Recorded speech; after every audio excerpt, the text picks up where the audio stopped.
عجبا قال ذلك ما كنا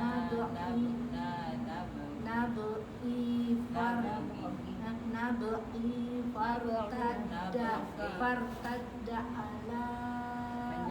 آثارهما فصصا ربي فإذا جاء وعد ربي جعله دكا وكان وعد ربي حقا وتركنا بعدهم يومئذ يموج في بعض ونفخ في الصور فجمعناهم جمعا الحق من ربكم فمن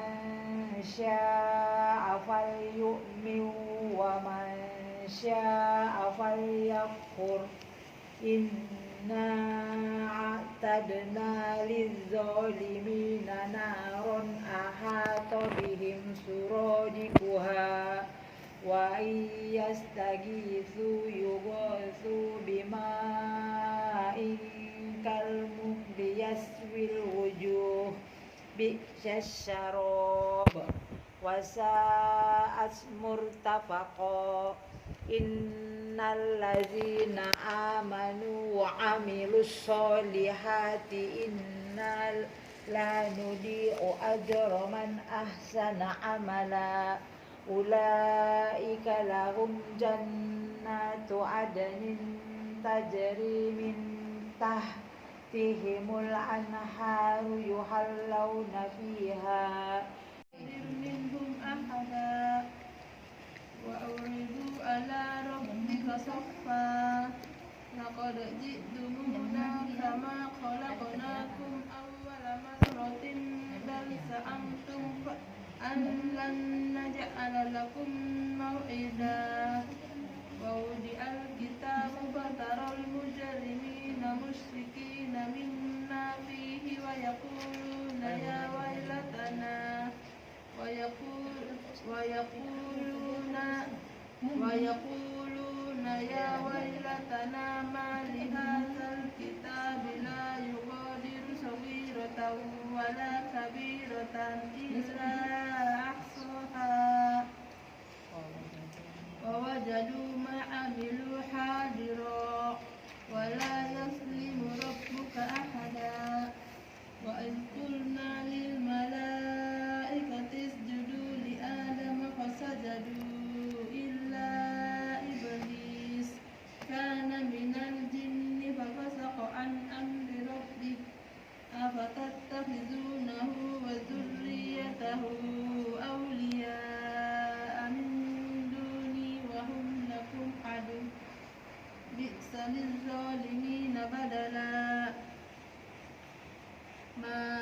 أشهدتهم خلق السماوات والأرض ولا خلق على قوم لم نجعل لهم من دونها سترا كذلك وقد أحطنا بما لديه خبرا ثم أتبع سببا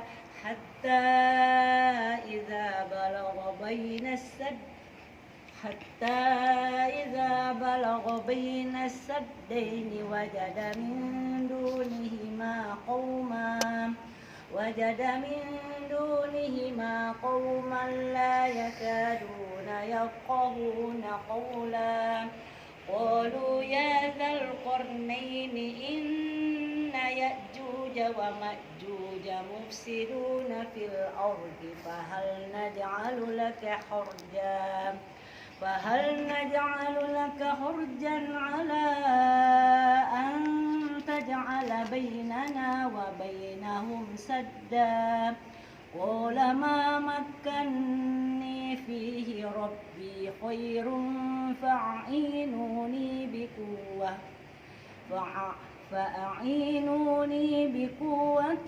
أجعل بينكم وبينهم ردما آتوني زبر الحديد حتى إذا ساوى بين الصدفين قال انفخوا حتى إذا جعل له نارا قال آتوني أفرغ عليه قطرا وما استطاعوا أن يظهره حتى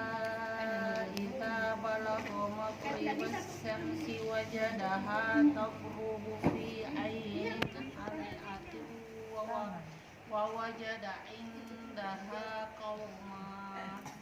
قلنا يا ذا القرنين إما أن تعذب وإما أن تتخذ فيهم حسنا قال أما من ظلم فسوف نعذبه ثم يرد إلى ربه فيعذبه عذابا نكرا وأما من آمن وعمل صالحا فله جزاء الحسنى.